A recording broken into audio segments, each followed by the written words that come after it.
تاریخ پر اگر ہم نظر ڈالیں تو ہم عموماً یہ تصور کرتے ہیں کہ جو قرون وسطیٰ کے سب سے پیچیدہ اور یعنی مفصل ریاستی یا قانونی نظام تھے نا، وہ شاید روم یا ایتھنز جیسے عظیم شہروں سے نکلے ہوں گے۔ بالکل، عام طور پر یہی سوچا جاتا ہے۔ لیکن سوچے کہ کیا ہو اگر ایک ایسی زبردست فکری، سیاسی اور سماجی تحریک کا آغاز 7ویں صدی کے بالکل بنجر اور صحرائی عرب سے ہوا ہو۔ ارے واہ، یہ تو واقعی ایک حیران کن بات ہے نا؟ ہاں۔ اب دیکھیں، جب ہم کسی جدید مشین جیسے کمپیوٹر یا اسمارٹ فون کو دیکھتے ہیں تو ہماری نظر صرف اس کے ہارڈ ویئر یا اسکرین پر جاتی ہے۔ صحیح۔ مگر در حقیقت جو چیز اس پوری مشین کو روانی سے چلا رہی ہوتی ہے، اصل میں وہ اس کا آپریٹنگ سسٹم ہوتا ہے۔ یہ پس منظر میں یعنی خاموشی سے کام کرتا ہے، اور ایک مضبوط آپریٹنگ سسٹم پورے نظام کو بکھرنے سے بچاتا ہے۔ 100% ایسا ہی ہے۔ تو عموماً مذہب کو ایک ایپ کی طرح سمجھا جاتا ہے، یعنی ایک ایسی چیز جسے ہفتے میں ایک دن عبادت گاہ میں کھولا، استعمال کیا اور پھر بند کر کے روزمرہ کی زندگی میں واپس آ گئے۔ ہاں، ایک محدود خانے میں رکھ دیا جاتا ہے۔ بالکل۔ مگر آج کے اس تفصیلی جائزے میں ہم انسائکلوپیڈیا بریٹانیکا کے ایک نہایت جامع مضمون کی روشنی میں یہ جاننے کی کوشش کریں گے کہ اسلام نے محض ایک عبادت کی ایپ پیش نہیں کی، بلکہ انسانی زندگی، ریاستی معاملات اور سماجی رویوں کے لیے ایک مکمل آپریٹنگ سسٹم متعارف کروایا۔ زبردست۔ اور اس گفتگو کی گہرائی میں جانے سے پہلے ایک انتہائی اہم اصول واضح کرنا بہت ضروری ہے۔ ہاں، پلیز بتائیے۔ اس تحقیقی سفر میں ہم جن عقائد، سیاسی تاریخ کے پہلوؤں اور یعنی جو بھی مذہبی یا فلسفیانہ تصورات پر بات کریں گے نا، وہ خالصتاً ہمیں فراہم کردہ حوالہ جات یعنی انسائکلوپیڈیا بریٹانیکا کے متن پر مبنی ہیں۔ صحیح۔ یہاں کسی بھی خاص مذہبی، فرقہ وارانہ یا سیاسی نظریے کی نہ تو حمایت کی جا رہی ہے اور نہ ہی مخالفت۔ مقصد صرف ان معلومات، نظریات اور تاریخ کو ایک بالکل غیر جانبدارانہ اور علمی انداز میں پیش کرنا ہے تاکہ اس حیران انگیز ارتقاء کو سمجھا جا سکے۔ بالکل، یعنی یہ خالصتاً علم، تاریخ اور تجسس کا سفر ہے۔ بالکل ایسا ہی ہے۔ ٹھیک ہے، آئیں اسے کھول کر سمجھنے کی کوشش کرتے ہیں۔ چلیں شروع کرتے ہیں۔ تو سب سے پہلے لفظ اسلام کے معنی پر غور کرتے ہیں۔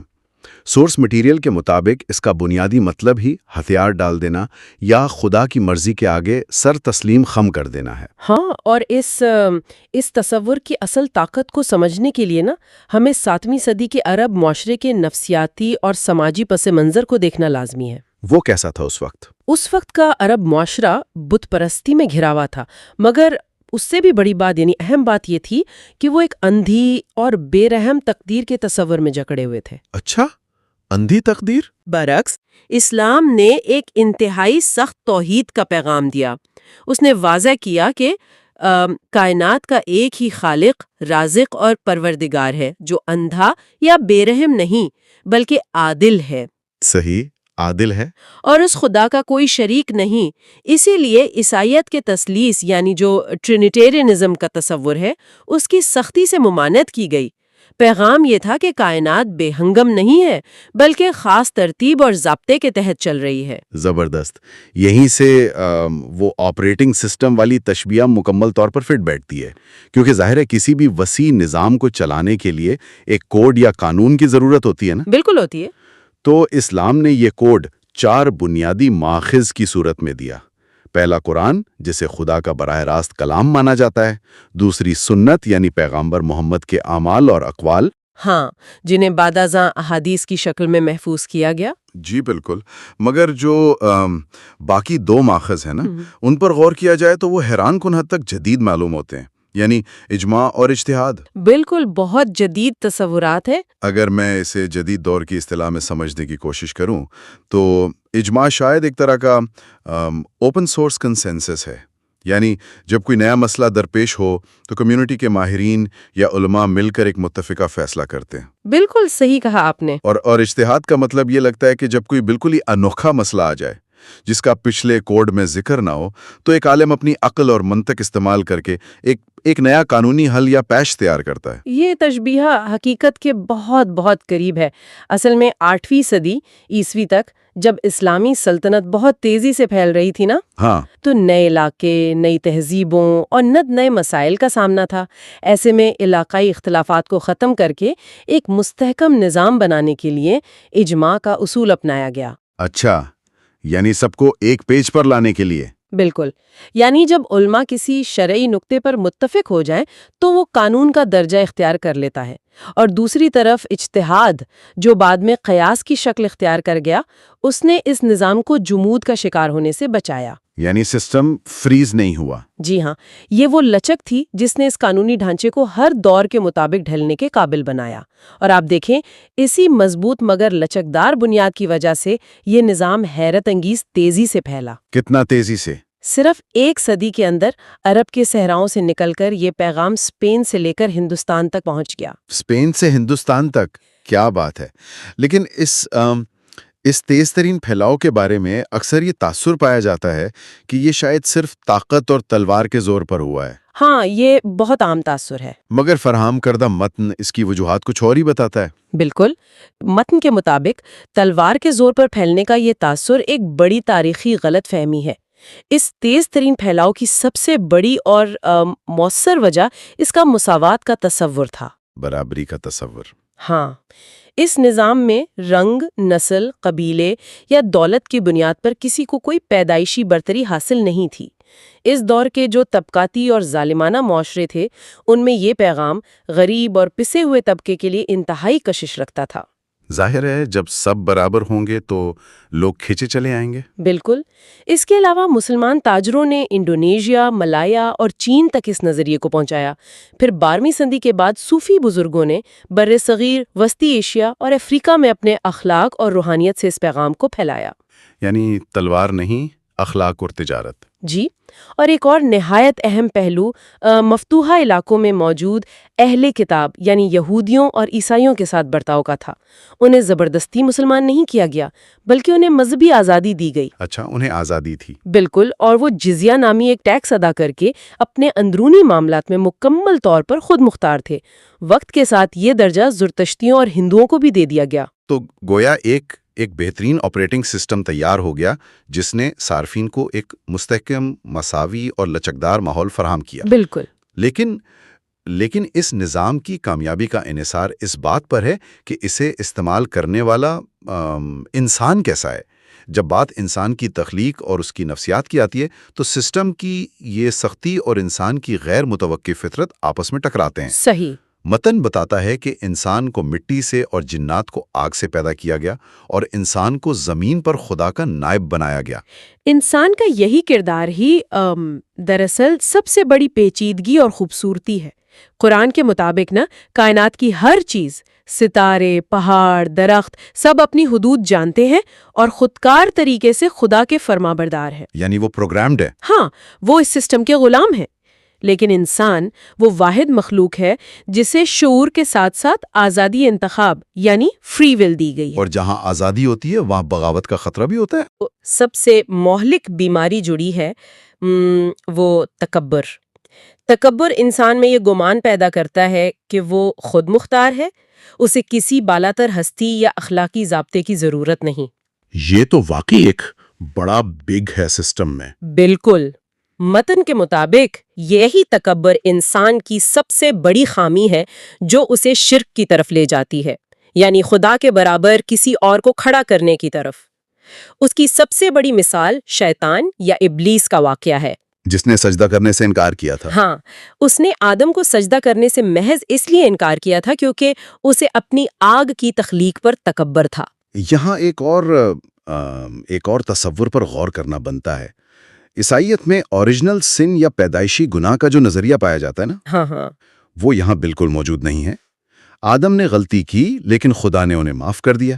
سچی توبہ انسان کو واپس اسی معصومیت کی حالت میں لے آتی ہے جہاں سے اس نے شروعات کی تھی۔ بالکل، انسان پیدائشی طور پر گنہگار نہیں ہے۔ لیکن ایک بہت بنیادی سوال ابھرتا ہے جس پر بحث ہونی چاہیے۔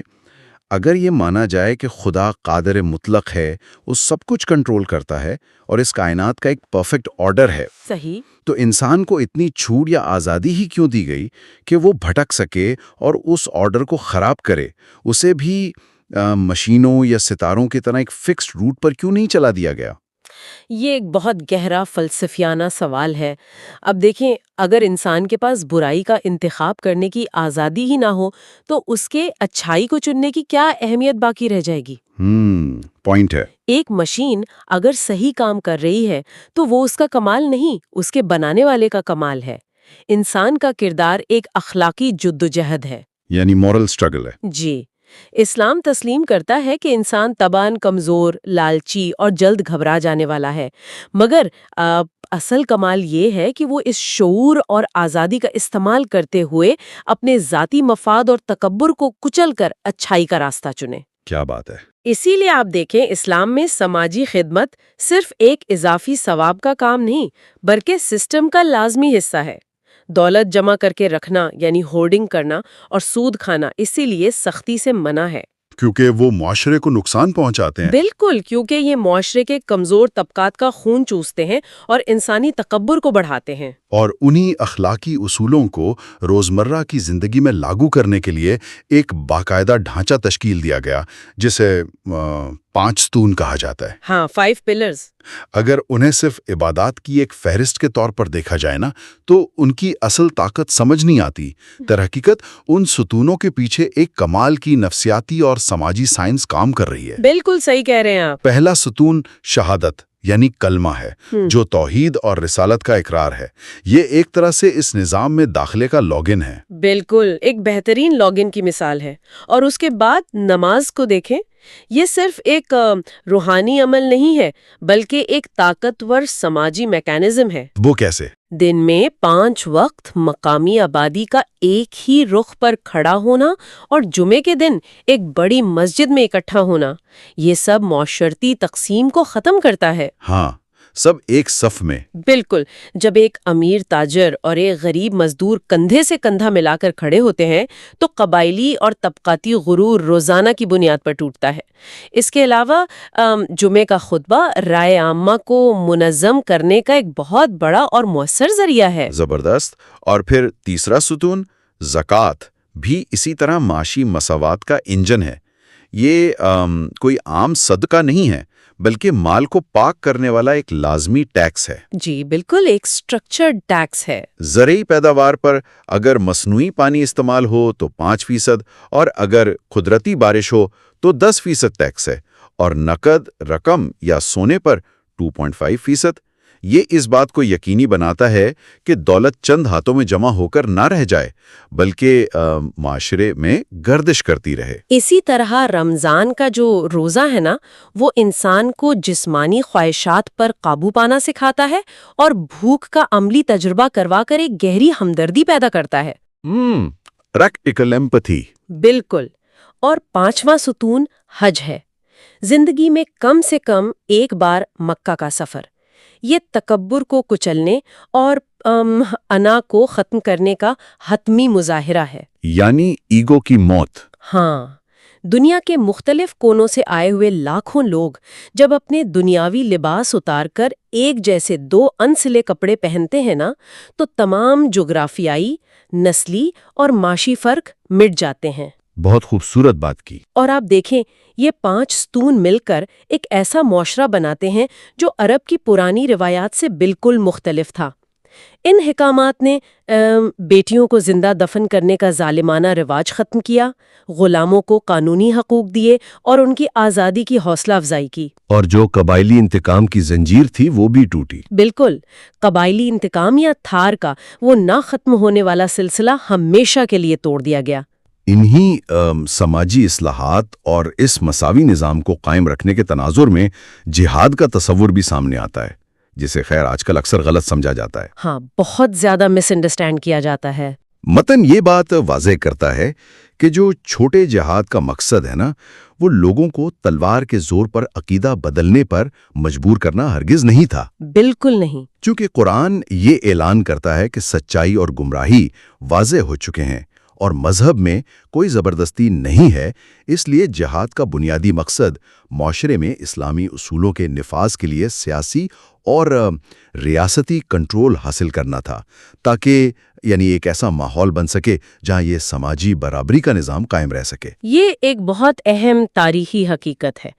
بعد میں جب یہ سلطنت ایک وسیع و عریض عالمی طاقت بن گئی نا، تو اس تصور کو زیادہ تر سرحدوں کے دفاع اور بیرونی حملوں سے نمٹنے کے لیے استعمال کیا جانے لگا۔ اچھا، اب یہاں آ کر یہاں بات واقعی بہت دلچسپ ہو جاتی ہے۔ وہ کیسے؟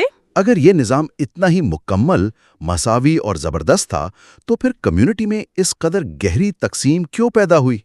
عمل اور عقائد کے اس مضبوط اور متحد سٹرکچر میں دراڑیں کیسے پڑنا شروع ہوئیں؟ اس کا جواب انسانی سیاست اور طاقت کی کشمکش میں چھپا ہے۔ اچھا، سیاست میں۔ جی، پیغمبر کی وفات کے بعد سب سے پہلا تنازع جانشینی یعنی سکسیشن کا تھا۔ یہ ایک خالصتاً سیاسی اور انتظامی مسئلہ تھا جس پر امت دو حصوں میں بٹ گئی۔ سنی مکتبہ فکر ان لوگوں پر مشتمل تھا جنہوں نے اکثریت کے فیصلے یا اجماع کو مانا اور ابو بکر رضی اللہ عنہ کو خلیفہ منتخب کیا۔ اور دوسرا حصہ؟ دوسری طرف شیعہ وہ لوگ تھے جن کا دڑھ ماننا تھا کہ یہ قیادت کا حق پیغمبر کے داماد اور کزن علی رضی اللہ عنہ اور ان کے خاندان کا ہے۔ لیکن ایک بات سوچنے کی ہے، سیاست سے شروع ہونے والی یہ بحث عقائد کے اختلافات میں کیسے تبدیل ہو گئی؟ یعنی ایک سیاسی تخت کی لڑائی کس طرح تقدیر، جبر اور انسان کی فری ول کے فلسفیانہ مباحثوں میں بدل گئی؟ میکانزم کیا تھا اس تبدیلی کا؟ یہ تاریخ کا ایک بہت ہی مسحور کن پہلو ہے۔ اصل میں ہوا کچھ یوں کہ جب اموی خاندان نے اقتدار سنبھالا تو ان کے بعض ظالمانہ اور سخت فیصلوں پر معاشرے میں بے چینی پھیلی۔ ظاہر ریاکشن تو آنا تھا۔ بالکل۔ تو ان حکمرانوں نے اپنے اقتدار کو جائز قرار دینے کے لیے یہ نظریہ پھیلانا شروع کیا کہ جو کچھ بھی دنیا میں ہو رہا ہے وہ پہلے سے خدا کی لکھی ہوئی تقدیر ہے۔ اوہ اچھا۔ ہاں، یعنی حکمران جو بھی کر رہا ہے وہ خدا کی مرضی ہے۔ اب یہاں سے الہیات یا تھیولوجی کا جنم ہوتا ہے۔ تو مذہبی مفکرین نے اس پر کیا کہا؟ مذہبی مفکرین کے سامنے یہ سوال کھڑا ہو گیا کہ کیا حکمران اپنے فیصلوں میں آزاد ہے یا سب کچھ پہلے سے طے ہے؟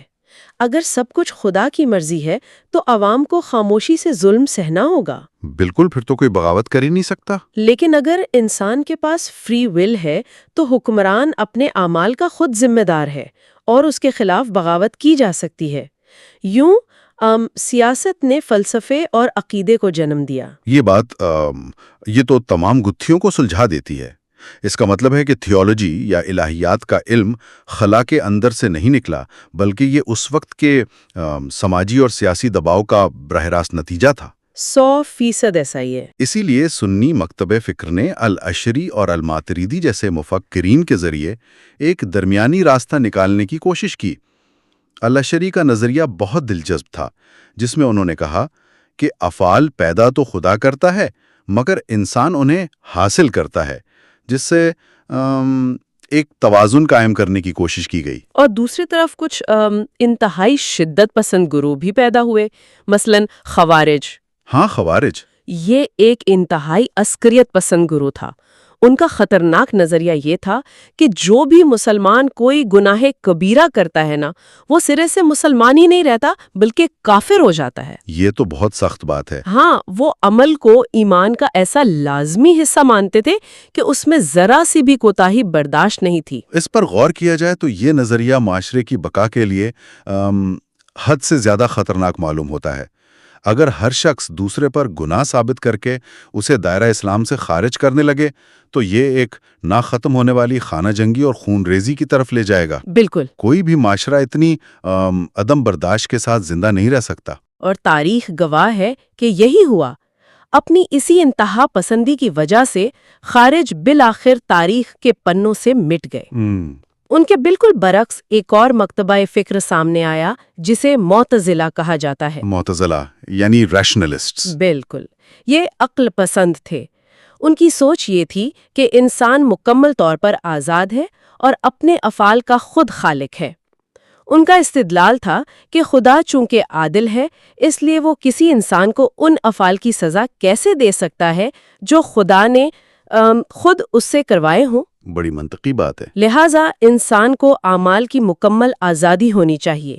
ادھر شیعہ عقیدے نے بھی اس فری ول پر زور دیا، مگر ان کا ارتقاء ذرا مختلف انداز میں ہوا۔ وہ کس طرح؟ کربلا میں حسین رضی اللہ عنہ کی شہادت نے شیعہ تحریک میں ایک انتہائی گہرا جذباتی اور روحانی عنصر شامل کر دیا، اور ان کے ہاں امامت کا ایسا تصور پروان چڑھا جہاں امام معصوم ہوتا ہے اور اس کے پاس باطنی علوم ہوتے ہیں۔ اور انہی قانونی اور عقائدی سختیوں کے رد عمل میں احمدیہ اور خاص طور پر صوفیزم بھی ابھرا، جس کا مقصد محض قوانین پر عمل کرنے کے بجائے خدا کے ساتھ محبت کا براہ راست اور روحانی تعلق قائم کرنا تھا۔ بالکل ایسا ہی ہے۔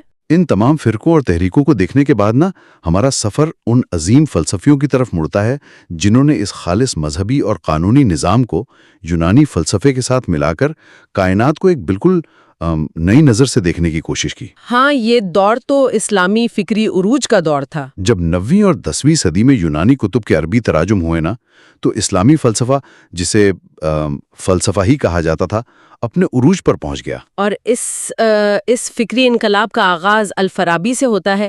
انہوں نے افلاطون اور ارسطو کے افکار کا گہرا مطالعہ کر کے ایک باقاعدہ سیاسی تھیولوجی وضع کی۔ الفارابی کا کیا ماننا تھا؟ الفارابی نے کہا کہ افلاطون جس فلسفر کنگ کی بات کرتا ہے حقیقت میں وہی سچا پیغمبر ہے۔ اچھا، ہاں، ایک ایسا ذہن جو اعلیٰ ترین اور مجرد سچائیوں کو سمجھتا ہے اور پھر عام لوگوں کی فلاح کے لیے اسے قوانین اور استعاروں میں ڈھال دیتا ہے۔ زبردست۔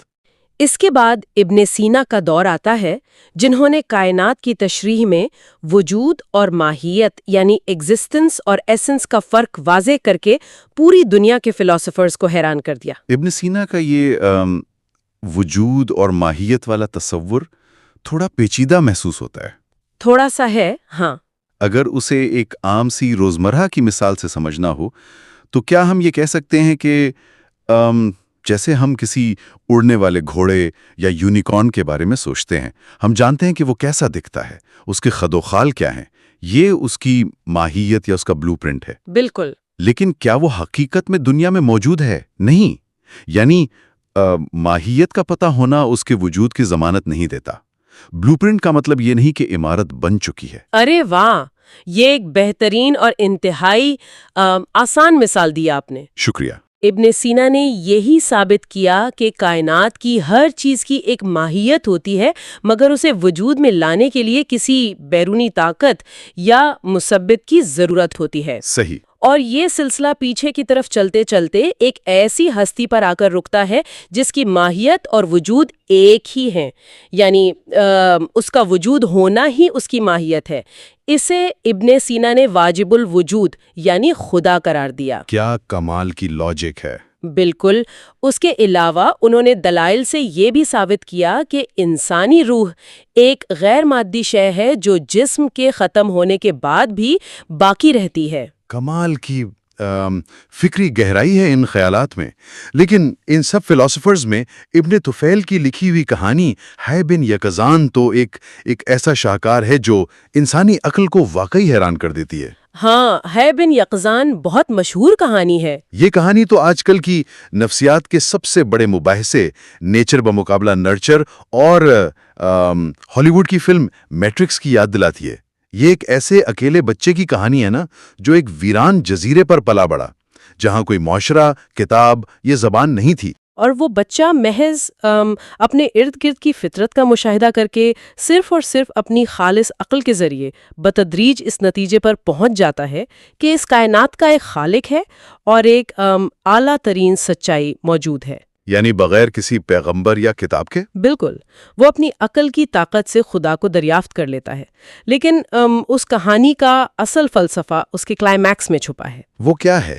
جب وہ جزیرے سے نکل کر عام لوگوں کی ایک بستی میں جاتا ہے اور انہیں وہ خالص مجرد سچائی سکھانے کی کوشش کرتا ہے تو اسے ایک شدید صدمے کا سامنا کرنا پڑتا ہے۔ وہ دیکھتا ہے کہ عام انسان اس خالص فلسفیانہ اور تجریدی سچائی کو ہضم کرنے کی صلاحیت ہی نہیں رکھتے، ان کے دماغ اس سطح پر کام نہیں کرتے۔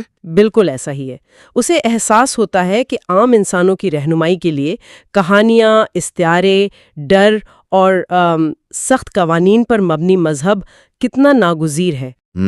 وہ سمجھ جاتا ہے کہ پیغمبروں نے عوام سے فلسفے کی پیچیدہ زبان میں بات کرنے کے بجائے سیدھے سادے استعاروں میں کیوں بات کی، اور پھر وہ عام لوگوں کو ان کے حال پر چھوڑ کر واپس اپنے تنہا جزیرے پر لوٹ جاتا ہے۔ یہ مفکرین واقعی اپنے وقت کے میٹرکس کے باہر نکل کر کائنات کو دیکھ رہے تھے۔ 100%۔ اور ابن طفیل کے بعد ابن رشد کا نظریہ بھی اسی سوچ کو آگے بڑھاتا ہے، جنہوں نے بڑی دلیری سے کہا کہ عقل اور مذہب آپس میں نہیں ٹکراتے، بس ان کی زبان الگ ہے۔ فلاسفرز کے لیے خالص عقل کی زبان ہے اور عوام کے لیے مذہب کی زبان۔ اور جو لوگ ان دونوں کو زبردستی ملانے کی کوشش کرتے ہیں وہ صرف الجھن پیدا کرتے ہیں۔ ابن رشد کے اسی فلسفے نے تو بعد ازاں یورپ کے رینیسانس پر بھی گہرا اثر ڈالا تھا۔ تو آج کے اس طویل اور گہرے فکری سفر کو اگر سمیٹا جائے نا، تو یہ بات واقعی حیران میں مبتلا کر دیتی ہے کہ 7ویں صدی کے صحرا میں شروع ہونے والا ایک انتہائی سادہ توحید اور مساوات پر مبنی پیغام وقت کے ساتھ کس طرح ارتقا پذیر ہوا۔ بالکل، یہ ایک طویل اور پیچیدہ سفر ہے۔ اس نے اپنے اندر قانون کی باریکیوں، سیاست کی شدید کشمکش، نفسیات اور روحانیت کی گہرائیوں اور یونانی فلسفے کی پیچیدگیوں کو مکمل طور پر سنبھالیا۔ آج یہ محض تاریخ نہیں ہے، بلکہ دنیا کے 1.5 ارب سے زائد انسانوں کی زندگیوں کا محور ہے، یعنی ان کا آپریٹنگ سسٹم ہے۔ بہت خوبصورتی سے سمیٹا آپ نے۔ اور آج کے اس تفصیلی جائزے کے اختتام پر ابن طفیل کے اس جزیرے والے بچے کی کہانی سے متاثر ہو کر ایک بڑا گہرا سوال ذہن میں ابھرتا ہے۔ جی؟ اگر آج کے اس دور پر غور کیا جائے جہاں ہر طرف سوشل میڈیا، نظریات اور بے حساب معلومات کا شور و غل ہے، اگر آج کسی انسان کو اس تمام شور اور معاشرتی اثرات سے مکمل طور پر کاٹ کر اس کے دماغ کے ایک اکیلے جزیرے پر چھوڑ دیا جائے، سوچنے کی بات ہے۔ تو کیا وہ انسان صرف اپنی خالص عقل کے بلبوتے پر اس شور کے پار موجود اصل سچائی تک پہنچ پائے گا؟ یا انسان کی عقل بغیر کسی سماجی ڈھانچے، قانون یا آسمانی رہنمائی کے ہمیشہ اندھیرے میں ہی بھٹکتی رہے گی؟ اس خیال پر ضرور غور کیجیے گا۔